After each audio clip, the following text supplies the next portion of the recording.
সুপ্রিয় দর্শক, আমি তাজওয়ার মাহমিদ স্বাগত জানাচ্ছি আজকের সম্পাদকীয়তে। জাপানের প্রধানমন্ত্রীর সঙ্গে সাক্ষাতে প্রধান উপদেষ্টা আবারও ব্যক্ত করেছেন আগামী বছর জুনের মধ্যেই নির্বাচন। নতুন রাজনৈতিক সংগঠন এনসিপির অগ্রাধিকার সংস্কারের পর নির্বাচন। সবশেষ জামায়াত ইসলামী বলছে, অন্যায়ভাবে যেসব জামায়াতের নেতাকে হত্যা করা হয়েছে এর বিচার করতে হবে, এরপর সংস্কার, তারপর নির্বাচন। আর বিএনপির ভাষ্য, ডিসেম্বরের পর নির্বাচন বিলম্ব হলে ষড়যন্ত্র মাথাচাড়া দিয়ে উঠবে। নির্বাচনের রোডম্যাপ বিতর্কের ডালপালা মেলে অনিশ্চয়তার দিকে কি যাচ্ছে বাংলাদেশ? প্রাসঙ্গিক বিষয় নিয়ে আজকের সম্পাদকের প্রশ্ন, নির্বাচন বিলম্ব হলে প্রশ্নবোধক চিহ্ন। আর এই নিয়ে আলোচনার জন্য আমাদের সঙ্গে স্টুডিওতে উপস্থিত আছেন মাসুদ কামাল, সিনিয়র সাংবাদিক, এবং barrister Redwan Ahmed Ranjib, deputy attorney general.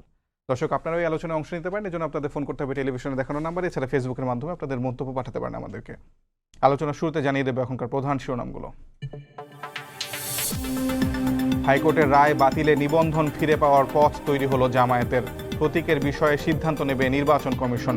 রায় পর্যালোচনা করে পদক্ষেপ নেবে ইসি। ডিসেম্বরে নির্বাচন দিলে সসম্মানে বিদায় নিতে পারবেন ডক্টর ইউনূস। দেরি হলে অনিশ্চয়তায় পড়বে ভোট, বলছে বিএনপি। রোডম্যাপ না দিয়ে বারবার আলোচনায় হতাশা।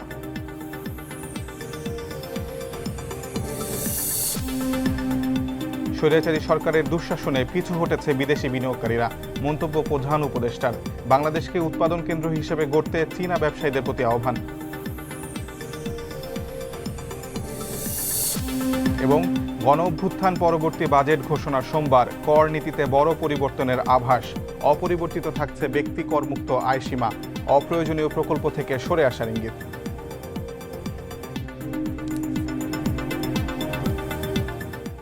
আমরা আলোচনায় আসতে চাই। প্রথমে মাসুদ কামাল ভাই, আপনাকে একটু বিশ্লেষণাত্মকভাবেই আপনার কাছে জানতে চাবো যে প্রধান উপদেষ্টা জাপানে গেছিলেন, সেখানে জাপানের প্রধানমন্ত্রীর সঙ্গে তার সাক্ষাৎ হয়েছে। তিনি সেখানে বলেছেন যে আগামী বছর জুনের মধ্যেই নির্বাচন হবে, যেটি তিনি বারবারই বলে আসছেন। এর মধ্যে জামায়াতের একজন নেতা তিনি বলেছেন যে আগে জামায়াতে যেসব নেতাদের হত্যা করা হয়েছে সেটা তার বিচার করতে হবে, তারপর সংস্কার, তারপর নির্বাচন। অপরদিকে বিএনপি বলছে যে নির্বাচন বিলম্ব হলে ষড়যন্ত্র মাথাচাড়া দিয়ে উঠবে। সব মিলিয়ে আসলে নির্বাচন বিলম্ব হলে আসলে কি ষড়যন্ত্র মাথাচাড়া দিয়ে উঠতে পারে, এবং সামগ্রিক রাজনৈতিক যেই পরিস্থিতি তৈরি হয়েছে, রাজনৈতিক দলগুলো, সংগঠনগুলোর পক্ষ থেকে বক্তব্য আছে, সব মিলে আপনি কি মনে করেন আসলে নির্বাচন পরিস্থিতি কোন দিকে যাচ্ছে?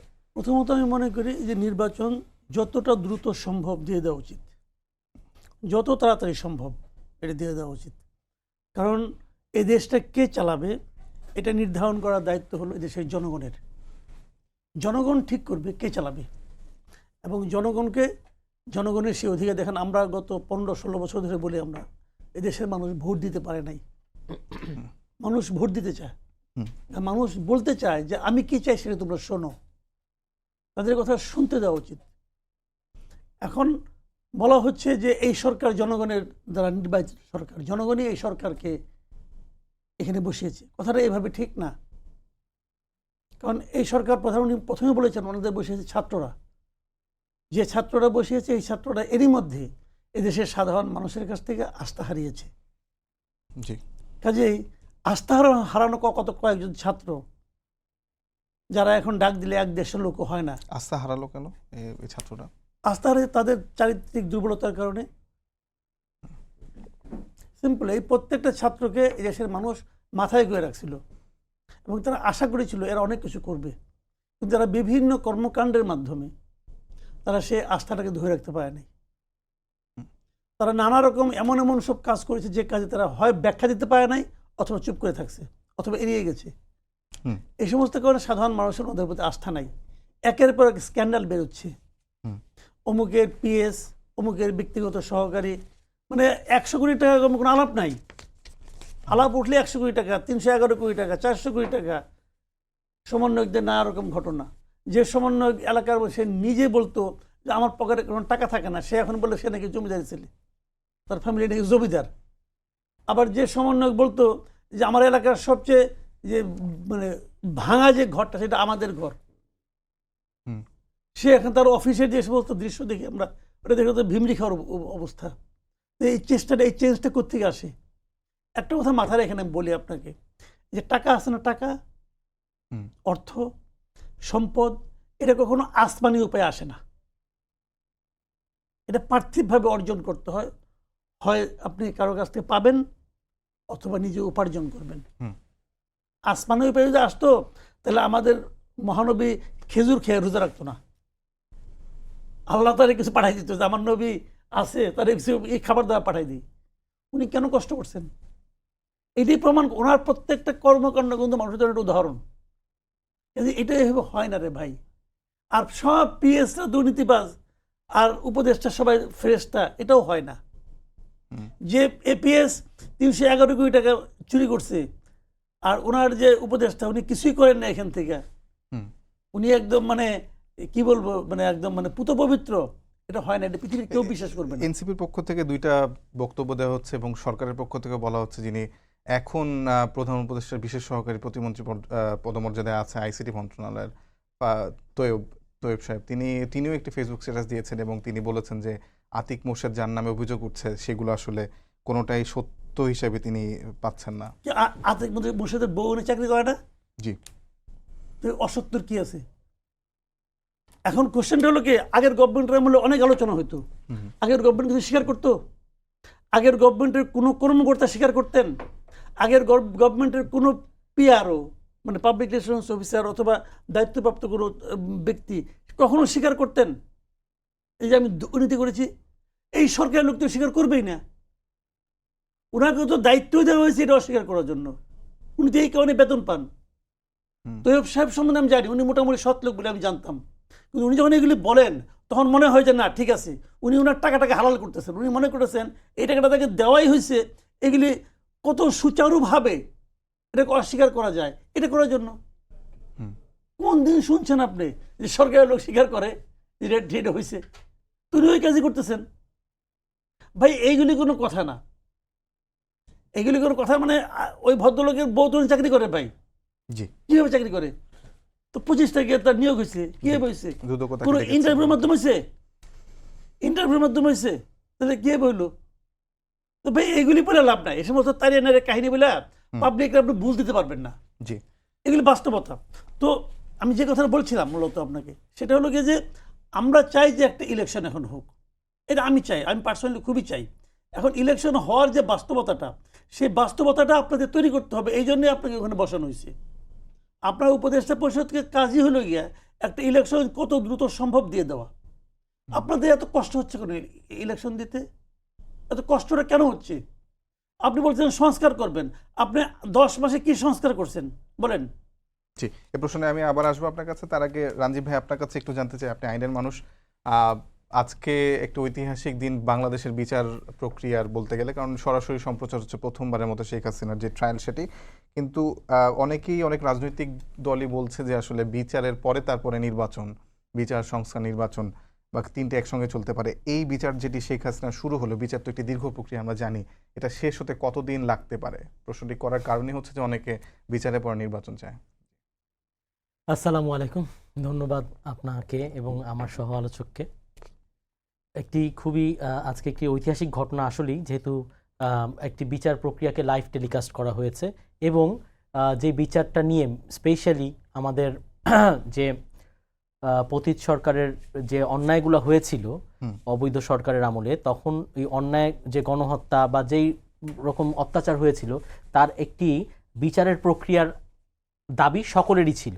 সেই বিচার প্রক্রিয়াটার একটা ধাপ আপনারা আজকে জাতির সামনে উন্মোচিত হলো অভিযোগ আমলে নেওয়ার মাধ্যমে। যে এতদিন যে আমরা বলছিলাম যে কি হচ্ছে, আপনি দেখলে আপনি খোঁজ নিলে জানতে পারবেন যে যেই চার্জশিটটি দাখিল করা হয়েছে সেটা ছিল 8,500 পৃষ্ঠার। তাহলে কত জায়গা থেকে কি পরিমাণ মানুষের সাথে কথা বলে এই ইনফরমেশনগুলি একত্রিত করা হয়েছে এবং একটি চার্জশিটকে তৈরি করা হয়েছে, তা এই 8,500 পৃষ্ঠার ভলিউমটা দেখলেই সেটা বোঝা যায়।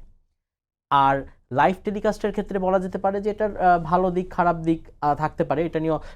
কারণ লাইভ টেলিকাস্টে যেটা হয় যে আমাদের আদালতের বিচার প্রক্রিয়া অনেক ফর্মালিটিজের মধ্যে থাকে, সেখানে অনেক ডেকোরাম ফলো করতে হয়।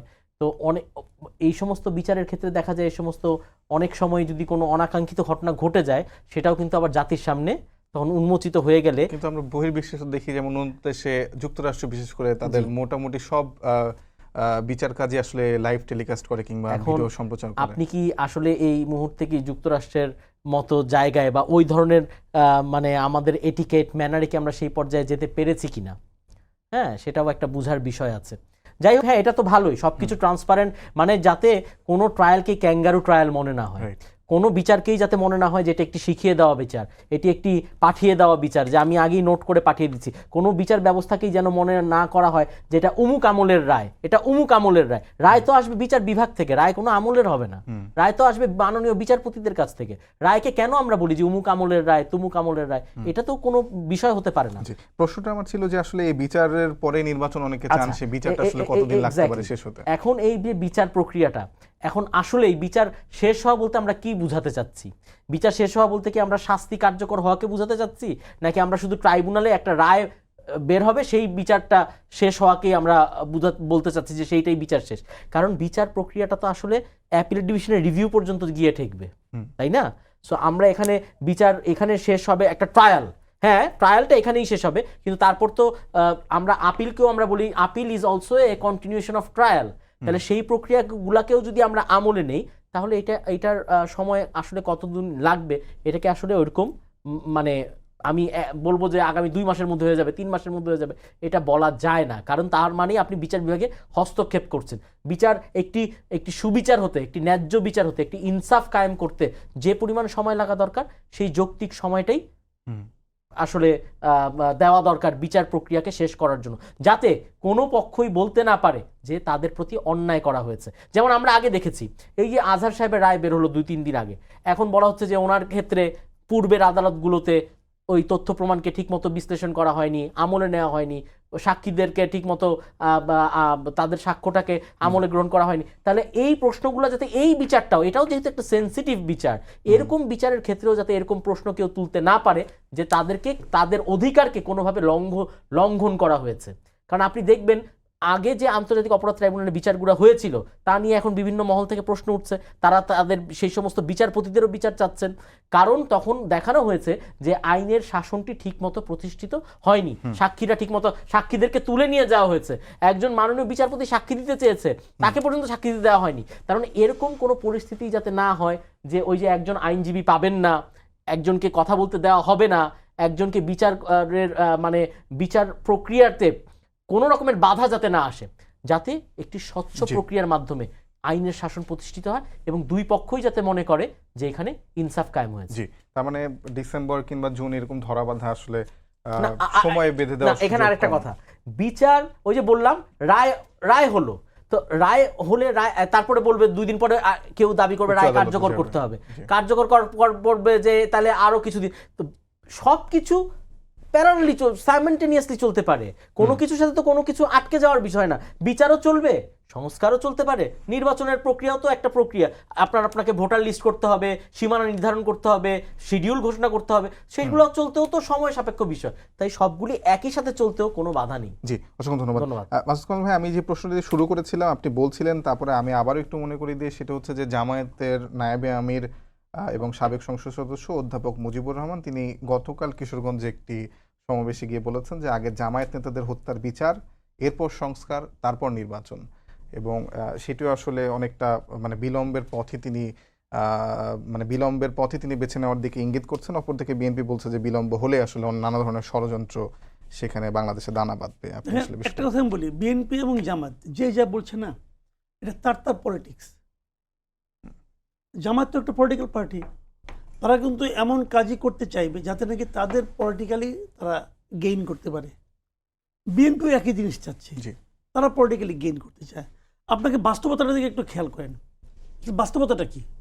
বাস্তবতা হলো বিএনপি হিসেব করে দেখতেছে যে যত দ্রুত নির্বাচন হবে তত তাদের লাভ। এই কারণে লাভ, সারা দেশে কিন্তু এখন একটা ভয়ঙ্কর চাঁদাবাজি চলছে, দেশ জুড়ে চলছে, ঠিক আছে? এই চাঁদাবাজিটা কে করতেছে? বেশিরভাগ ক্ষেত্রে চাঁদাবাজিটা করতেছে বিএনপির লোকজন অথবা বিএনপির নামধারী লোকজন। এখন বলবেন যে হ্যাঁ তাদের লোক সংখ্যা বেশি, সমর্থক বেশি, তারা তো এটা করতেই পারে। হ্যাঁ করতে পারে, কিন্তু সাধারণ মানুষের মধ্যে এর কিন্তু একটা নেতিবাচক প্রভাব পড়ছে। যেমন আজকে আমি একটা রিপোর্ট দেখলাম যে ঢাকা উত্তরে কতগুলি গরুর হাট, জি। সবগুলি গরুর হাটের ইজারা পেয়েছে বিএনপির লোকজন। হুম, খেয়াল করেন, গাবতলির হাট নিয়ে একটা হইচই চলছে, জি। ওইটাও চলছে একজন বিএনপির লোকজনের জন্য। হুম, তো এরা সবই তো বিএনপি পদধারী লোক। তো এই জিনিসটা কিন্তু মানুষের মধ্যে এক ধরনের নেতিবাচক প্রভাব ফেলতেছে। এই জিনিসটাকে বিএনপি ভয় পাচ্ছে, এই যতই দিন যাবে এটা বাড়তে থাকবে, কারণ এই লোকগুলো দলের কথা শুনতেছে না। দলের কেন্দ্রীয় নেতৃত্ব যেটা বলে, আবার দলের কেন্দ্রীয় নেতৃত্ব কোনটা এটাও বোঝা বড় কঠিন। লন্ডন থেকে এক কথা আসে, আবার এখানে যারা দলের নেতৃত্বে আছে এই লোকগুলি দলের প্রতি অথবা লন্ডনের সেই কেন্দ্রীয় নেতৃত্বের প্রতি অতটা অনুগত কিনা আমার সন্দেহ আছে। এদের আবার নিজস্ব একটা বলয় আছে, আর ওটা মেনটেন করতে চায়, কাজেই একটা ঝামেলা আছে। তারা চাচ্ছে এই ঝামেলাগুলো মানে চূড়ান্ত একটা মানে বিস্ফোরণের অবস্থায় যাওয়ার আগে ইলেকশনটা হয়ে যায়। সোজা হিসাব, জামাতের হিসাবটা কি, জামাত প্রথম দিকে বেশি উৎসাহী হয়ে উঠছিল, পরে ধীরে ধীরে তারা দেখে তাদের আসলে ভোট অত বেশি নাই। হুম, জামাতের অত বেশি ভোটার নেই, জামাতে যতজন কর্মী অতজন ভোটার বেসিক্যালি, অথবা তার ফ্যামিলি, এর বাইরে জামাতের খুব একটা ভোট নাই। তো জামাত দেখছে আমি যদি আরও কিছুদিন সময় পাই, বিএনপির যে বদনাম হচ্ছে এই বদনামটা যত বাড়তে থাকবে, মানুষের কাছে বিকল্প আর কোনো পার্টি নাই আমি ছাড়া। আওয়ামী লীগ তো নাই মার্কেটে, তাহলে কি বিএনপি, এনসিপি তো সে আলোচনায় আসতে পারে নাই। তাহলে মানুষ যখন বিএনপিকে ভোট না দিবে, সেই বিএনপির নেগেটিভ ভোটটা কোথায় যাবে, আমার কাছে আসবে। জামাত এসে ভাবতেছে যত এটা বিলম্বিত করা যায় তত আমার লাভ। জি। এনসিপি তাহলে আসলে ইকুয়েশনই নেই বলতে। এনসিপি কোনো ইকুয়েশনে নাই ডাইরেক্ট ভাই। এনসিপি এক এক দিন এক একটা করে কাজ করে, তারা মনে করে তারা বিরাট কিছু করতেছে, ওইটা তাদের ধরুন ড্যামেজিং হয়। তারা তাদের যে মূল সমস্যাটা, তাদের মূল সমস্যার কারণ হলো doctor Yunus himself. Doctor Yunus এনসিপিকে শেষ করে দিচ্ছে, একদম প্রথম শেষ করে দিচ্ছে। উনি ওই যে ফিনান্সিয়াল টাইমসকে একটা পডকাস্টে বলছিল যে ওদেরকে আমি রাজনৈতিক দল করতে বলছি। ওইটা করার মাধ্যমে মানুষের মধ্যে একটা ধারণা পৌঁছেছে এইটা হলো একটা কিংস পার্টি অথবা কিংয়ের দল অথবা ডক্টর ইউনুস সাহেবের দল এটা। এবং তারপরে প্রতিটা কাজকর্মে তারা যেটা বলে ডক্টর ইউনুস মেনে নেয়। এই সমস্ত ঘটনার প্রেক্ষিতে মানুষের মনে আরও দৃঢ় মূল হয়ে গেছে যে এটা হলো আসলে ডক্টর ইউনুসের দল। এবং বাংলাদেশের ইতিহাস বলে যে সরকারি যে দল, সে দল মানুষের সমর্থন পায় না, তারা দাপট দেখায় কিন্তু মানুষের সমর্থন পায় না। এরা দাপট দেখাচ্ছে, কিন্তু দাপট দেখাচ্ছে, আর্মি অফিসারের সঙ্গে মানে তর্ক করতেছে, বলতেছে, হুমকি দিচ্ছে, আর্মি চিফকে হুমকি দিচ্ছে, তারা অনেক রকম করতেছে, কিন্তু এতে কোনো লাভ হচ্ছে না। তো লাভ হবে না, কারণ মানুষ এই সমস্ত অধ্যত্ব পছন্দ করে না। এটা বাংলাদেশের মানুষের ক্যারেক্টার। মাস্তানকে মানুষ ভয় পায় কিন্তু ভালোবাসে না, মনে রাখেন। আর রাষ্ট্রীয় সুবিধাপ্রাপ্ত মাস্তান যে, তাকে তো ঘৃণা করে ভাই। কাজে এখন বিএনপি করতেছে তার পলিটিক্স, জামাত করতেছে তার পলিটিক্স। এই দুই পলিটিক্সের মাঝখানে আমি আপনি জনগণ কতটুকু আসি, এটা কিন্তু বলা বড় কঠিন, এটা বলা বড় কঠিন। জি, অসংখ্য ধন্যবাদ। আমি আপনার কাছে আবার আসবো। আমি আসলে রাঞ্জিব ভাই আপনার কাছে আবারও আইনের একটা প্রশ্নই আনতে চাই। আপনি এটিএম আজহারের বিচার মানে রায়টার বিষয়ে বলছিলেন, তাকে বেকসুর খালাস দেওয়া হয়েছে। অপরদিকে আমরা দেখলাম যে বিএনপির যিনি দক্ষিণ সিটি কর্পোরেশনের মেয়র প্রার্থী ছিলেন ইশরাক হোসেন, তারও একটি রায়, যেই মানে নির্বাচনটাই আমরা অবৈধ বলছি অনেকদিন ধরে, শেখ হাসিনার আমলে সব নির্বাচন অবৈধ, কিন্তু তার মেয়র পদে আবার তাকে বহাল করার জন্য আদালত রায় দিল। আসলে আদালত রাজনৈতিক প্রভাবে কি এখনো আছে কিনা আমার প্রশ্ন। না, এরকম আসলে আমরা দেখতে চাই সবসময় যে তিনটা রাষ্ট্রের তিনটা অঙ্গ তারা পৃথক পৃথকভাবে স্বাধীনভাবে কাজ করবে, এটা হচ্ছে আমাদের আশা। এবং আমরা এখন দেখতে পাচ্ছি যে বিচারকরা স্বাধীনভাবে কাজ করার জন্য উদ্যোগী হয়েছেন এবং তারা স্বাধীনভাবে কাজ করার জন্য চেষ্টা করছেন। কারণ আপনি বলতে পারেন যে এই যে নির্বাচন মানে এই ইশরাক সাহেবের নির্বাচন নিয়ে একটা রায় হয়েছে, তো রায় হওয়ার পরে বিচার বিভাগ তো রায়টা দিয়ে দিল যে হ্যাঁ ওই সময় নির্বাচনে মানে অবৈধভাবে যে রেজাল্টটা আসছিল সেই রেজাল্টটাকে অবৈধ ঘোষণা করা হয়েছে। কিন্তু আপনি দেখেন এটার পক্ষটা আসলে কে? নির্বাচন কমিশন। তো সে কি স্টেপটা নিল এই রায় হওয়ার পরে? সে কি আপিলে গেল? সে কি পাল্টা এটাকে নেগেটিভ করার জন্য কোনো ব্যবস্থা নিল? আপনি দেখেন এই সেম ঘটনাটা তো ডক্টর শাহাদাতের ক্ষেত্রেও ঘটেছে। তখন কি আমরা এটা নিয়ে টকশোতে আলোচনা করেছিলাম? আমরা কি সেই ইস্যুটাকে এনেছিলাম? আমরা আইনের ভাষায় একটা জানি যে প্রেসিডেন্ট একটা তৈরি হয়ে গেলে সেই প্রেসিডেন্ট ফলো করতে হয়। তাহলে আপনার ওই যে নজির, যেটাকে নজির বলে, তাহলে একটা নজির যদি থেকে থাকে, আপনি তো ভিন্ন ওই যে কনসিস্টেন্সি থাকতে হবে তো আপনার কাজের। তাহলে এখানে নির্বাচন কমিশন কেন এরকম রোল প্লে করলো এবং জিনিসটা নিয়ে আবার আদালতে গেল, মানে জিনিসটাকে একটা ঘোলা করা হলো টোটালি। মানে এটা তো বিষয়টা ছিল যে ওই যে ইশরাক সাহেবের যে রায়টা, সেই রায়টার বিরুদ্ধে যদি নির্বাচন কমিশন উচ্চ আদালতে যেতেন, তাহলেই কিন্তু উচ্চ আদালত থেকে এই বিষয়ে পরিষ্কার হয়ে যায়, যেটা আপনি বললেন যে আদালত কি প্রভাব মুক্তভাবে কাজ করছে কিনা। তাহলে উচ্চ আদালত তখন ওখানে আরও সুন্দরভাবে দেখতে পারতেন, বিচার বিশ্লেষণ করতে পারতেন, কিন্তু সেই সুযোগটা তো আর কেউ দিল না। আচ্ছা, এরপরে আসেন আপনি আরেকটা কথা বলেছেন যে এটিএম আজহার সাহেবের যে রায়, সেই ক্ষেত্রেও তো আমরা তো বারবার এই যে আন্তর্জাতিক মহলে পর্যন্ত পূর্বের যে বিচারগুলো হয়েছিল আন্তর্জাতিক অপরাধ ট্রাইব্যুনালে, ইউকেতেও এটা নিয়ে কথা হয়েছে এবং সেখানেও বলা হয়েছে যে এই রায়গুলা একটা প্রহসনের বিচার হয়েছে এবং রাষ্ট্রীয়ভাবে ওই ফ্যাসিলিটেট করে ওই সমস্ত রায়কে আদায় করা। আপনি তো দেখবেন তখনকার ঘটনাগুলো আপনার মনে আছে কিনা, স্কাইপ কেলেঙ্কারি, আগের রাতেই রায় প্রকাশ হয়ে যাওয়া, বিচারপতি কথা বলছেন অন্য আরেকজন ব্যক্তির সাথে, বিচার প্রক্রিয়াধীন একটা বিষয় নিয়ে, একটা মামলাকে নিয়ে, সাক্ষীকে সেখান থেকে তুলে নিয়ে গুম করা হচ্ছে, কেউ সাক্ষী দিতে চাইলে তাকে আসতে দেওয়া হচ্ছে না। তাহলে এগুলা কি একটা স্বচ্ছ বিচার প্রক্রিয়ার অংশ হিসাবে আপনি ধরবেন? তাই না?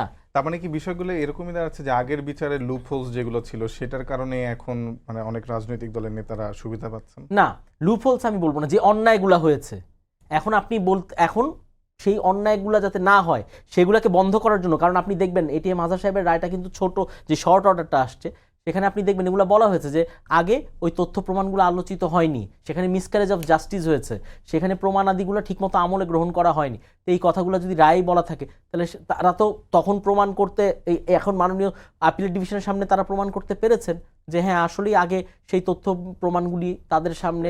মানে এই ফেভারগুলো কি আসলে শুধু রাজনৈতিক দল যারা মানে স্টেক হোল্ডার এই না সরকার আপনি তাদের কাছে গিয়ে না ফেভার বললে তো এটা ফেভার নাম বলি যে জাস্টিস মানে এই জাস্টিসের যে সুবিধা কিংবা আমি কি বলবো কোন ভাষায় ব্যাখ্যা করলে আসলে সুন্দর হয়। মাননীয় বিচারপতি, প্রধান বিচারপতি ছিলেন সিনহা সাহেব, তার সাথে যে আচরণটা করা হয়েছিল, তারপরে বিচারপতিদের স্বাধীনভাবে কাজ করার অবস্থাটা কি ছিল আপনারা বলেন তো একটু। তখন কি মিডিয়ার তরফ থেকে, সমাজের তরফ থেকে, নীতি নির্ধারকদের তরফ থেকে, বুদ্ধিজীবীর তরফ থেকে কেউ কি মাননীয় প্রধান বিচারপতির পাশে এসে দাঁড়িয়েছিলেন? যদি সেদিন দাঁড়াতো তাহলে বিচার ব্যবস্থা বেঁচে যেত। কারণ সেই দিনের ওই একটা ঘটনা সিনহা সাহেবের, যা অন্য সকল বিচারপতিকে বুঝিয়ে দিয়েছে যে তুমি যদি সরকারের বিরুদ্ধে যাও তাহলে তোমার অবস্থা কি হবে। আবার আমরা নুসরাত ফারিয়ার কেসের ক্ষেত্রেও দেখলাম যে মানে যেদিন আবার শুনানি হওয়ার কথা ছিল তার দুদিন আগেই আবার তাকে মুক্তি দেওয়া হলো। আমার কথা হচ্ছে কি, যে কোনো বিষয়ে কোনো দ্বিচারিতা যাতে না করা হয়, একই রকম মামলায় একই ধরনের ঘটনা সবার প্রতি যেন একই রকমের বিচার করা হয়। জি, ধন্যবাদ। মাসুদ কামাল ভাই, আপনার কাছে আমার, আপনি বলছিলেন ওই হাটের ইজারার বিষয়টা, আমি আসলে জানতে চাচ্ছি যে বিএনপি যে উদ্গ্রীব মানে দ্রুত নির্বাচনের জন্য ডিসেম্বর কিংবা তার আগে হলেও তাদের জন্য খুবই ভালো হয়, কিন্তু গাবতলী পশুর হাট নিয়ে একটা কথা শুনছিলাম যে যিনি তৃতীয় দর যিনি ডেকেছেন তাকে দেয়া হচ্ছে এনসিপির সমর্থিত বলে বিএনপির একজন ইজারাদারকে বাদ দিয়ে। কিন্তু আজকে প্রথম আলোতে আমরা রিপোর্ট করলাম যে 9টি অস্থায়ী হাটের মধ্যে 8টি বিএনপির নেতাদের দখলে গেছে। আবার দক্ষিণ সিটি কর্পোরেশনেরও বেশিরভাগ হাটের ইজারাই বিএনপির লোকজন নিচ্ছে। কিন্তু এই যে বারবার বলা হয় যে এনসিপি আসলে সরকারের কাছ থেকে অনেক বেশি সুবিধা পাচ্ছে এবং এনসিপিকে সরকারি পৃষ্ঠপোষক মানে পৃষ্ঠপোষকতা একটি গড়ে ওঠা সংগঠন বলা হচ্ছে, কিন্তু সুবিধা কি বিএনপি কম পাচ্ছে আপনার মনে হয়? আমি তো প্রথম থেকে বললাম আপনাকে যে বিএনপি বেশি সুবিধা পাচ্ছে, এই জন্য তো বিএনপি বদনাম হচ্ছে, এই জন্য তো বিএনপি ভয় পাচ্ছে। দেখেন, এই সমস্ত সুবিধা পাওয়া না পাওয়ার ক্ষেত্রে বিএনপির সঙ্গে এনসিপি তুলনা করতে পারবেন না। এই কারণে বিএনপি তো বড় দল, হিসাবটা আপনি করেন যে এখানে তাহলে টাকাটা তো থাকতে হবে, এই ধরনের ইজারা নিতে হলে তো আপনাকে টাকা দিতে হবে। যেমন আপনার যে যারা ওখানে যেমন গাবতলী মাঠ এইটা হাটটা ওটা নিতে হলে 7.5 কোটি টাকার আপনার ব্যাংক ড্রাফট জমা দিতে হবে। এনসিপির কেউ 7.5 কোটি টাকা ব্যাংক ড্রাফট কোথেকে জমা দেবে? এনসিপি সবাই তো স্টুডেন্ট থেকে মাত্র আসছে, কাজে এখানে কিন্তু এটা ওইভাবে কম্পেয়ার করে চলবে না। বিএনপিতে এরকম সিনিয়র লোকজন আছে, ব্যবসায়ী লোকরা বিএনপি করে, তারা এটা জমা দিতে পারে। কিন্তু কোশ্চেনটা হলো অন্য জায়গায়, কিন্তু কোশ্চেনটা হলো কি যে এনসিপি যারাই আছে তারা সরকারের সমর্থনটা পাচ্ছে, যে জিনিসটা বিএনপি ওইভাবে পাচ্ছে না। দেখেন, ভাগ হয়ে গেছে 3টা। আমি বলি আপনাকে, এই আন্দোলনের কারা কারা ছিল না ছিল এটা বিশাল আলোচনা, কিন্তু আন্দোলনের সামনের সাইডে চলে আসছে 3টা। একটা হলো এনসিপি, এক হলো জামাত, এক হলো বিএনপি। এই 3টা মোটামুটি কে কি করছে দেখেন। এনসিপির লোকবল কম, তারা তো সারা দেশে যে মাস্তানি চাঁদাবাজি করতে পারবে না রে ভাই, কত সে লোক বলি নাই। তখন তারা করতেছে কি, তারা যে কম লোক আছে এরা হলো বিভিন্ন প্রশাসনিক সুযোগ সুবিধা, প্রশাসনিক সাপোর্ট দিয়ে, লোকই তো কম, এরা যে এখানে বিভিন্নভাবে নানা রকম প্রতিষ্ঠানের মাথায় যায় বসতেছে অথবা সেখান থেকে টাকা নিচ্ছে, এরা এরকম কাজ করতেছে। জামাত তাদের লোক সংখ্যা এদের চেয়ে একটু বেশি। জামাতে আবার কিছু কিছু মানে আপনার পেশাজীবী লোক আছেন, তারা কিন্তু যার যার পেশায় যায় কিন্তু ওনাদের গুরুত্বপূর্ণ জায়গায় কিন্তু বসাই দেওয়া হয়েছে। অনেকগুলি ইউনিভার্সিটির ভিসি অথবা এরকম জায়গায় কিন্তু ওনাদের লোকগুলি যে বসে পড়ছে এবং ওনারা এটা কিন্তু মোটামুটি হ্যান্ডেল করতেছেন। এবং আপনার বিচার বিভাগও তাদের অনেক লোকজন কিন্তু বিভিন্ন গুরুত্বপূর্ণ জায়গায় বসে পড়ছে। তারা খুব বুদ্ধিমত্তার সঙ্গে খেলতেছে। আর বিএনপি বড় দল, তো তারা তাদের কন্ট্রোল করতে পারে না। আপনি 2000 লোককে বিএনপি নিজেরা বহিষ্কার করছে। বাংলাদেশের ইতিহাসে এরকম ঘটনা নাই, নিজের দলের 2000 লোককে বহিষ্কার করে বাংলাদেশের ইতিহাসে নাই। এবং কারো কারোর বিরুদ্ধে বিএনপি নিজে যে মামলা করছে। আচ্ছা, এটা কেন হচ্ছে? আমি আপনাকে দুইটা ঘটনা বলি। ধরেন আপনার বাড়িতে একজন লোক যে চাঁদাবাজি করলো, আপনি জানেন সে বিএনপির লোক, আপনি জানেন, তো তাহলে আপনি কার কাছে যাবেন? আপনি যাবেন তো পুলিশের কাছে, যে আমার বাসায় চাঁদাবাজি করছে, আমার বাসায় দখল করছে, পুলিশের কাছে যাবেন না? তো দায়িত্বটা তো বেসিক্যালি পুলিশের। কারণ চাঁদাবাজি বলেন, দখলদারি বলেন, এটা তো একটা অন্যায় কাজ। এই কাজটা নিয়ন্ত্রণ করার দায়িত্ব কার? পুলিশের। কিন্তু পুলিশ যদি এটা ধরার পরে, পুলিশ তাকে ধরে নিয়ে গেল, তারপরে যদি বিএনপি তাকে ছাড়ানোর জন্য আন্দোলন করতো, তখন আপনি দোষ দিতে পারতেন বিএনপির। এখন তাই মানে বিএনপির কোনো দায় নাই? দায় আছে। বিএনপি তাকে ওরকম বানাতে পারলো না। ভাস্কর ভাই, আপনি খেয়াল করেছেন কিনা গত কয়েকদিন ধরে আসলে সামাজিক যোগাযোগ মাধ্যমে একটা ফুটেজ খুবই ভাইরাল।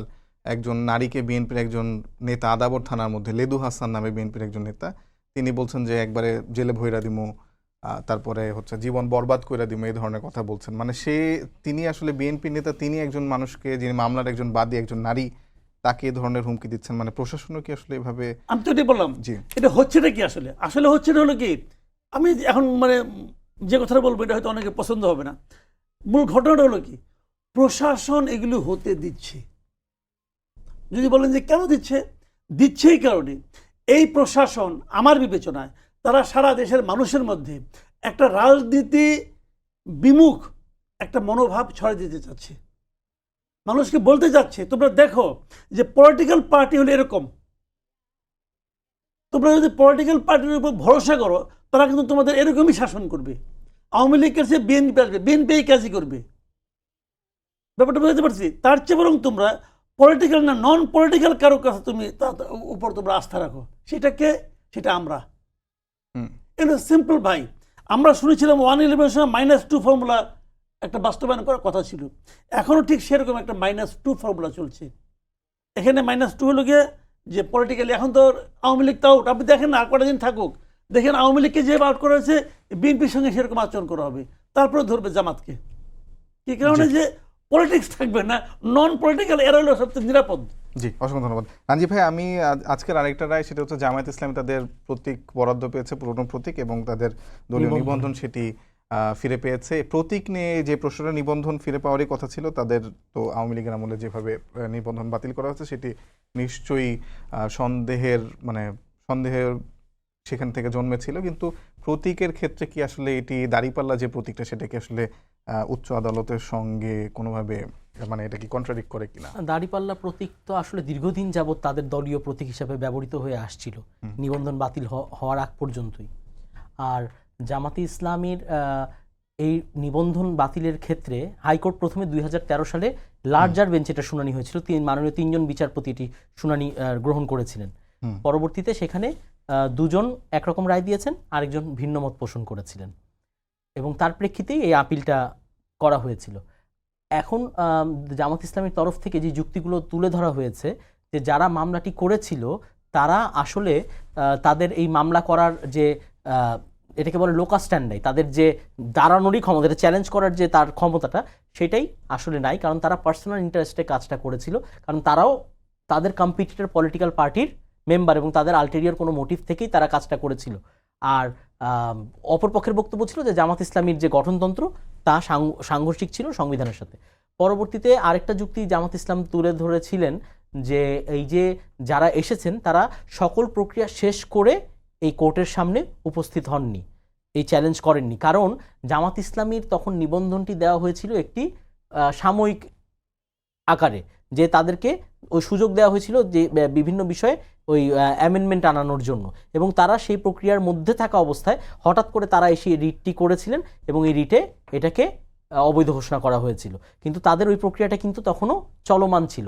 তার মানে একটি চলমান থাকা বিষয় যেটির ফাইনালিটি তখনও আসেনি, আপনি তো সেটি আদালতের সামনে মানে আনতে পারেন না, যেহেতু এটা তখনও ম্যাচুরিটি পায়নি।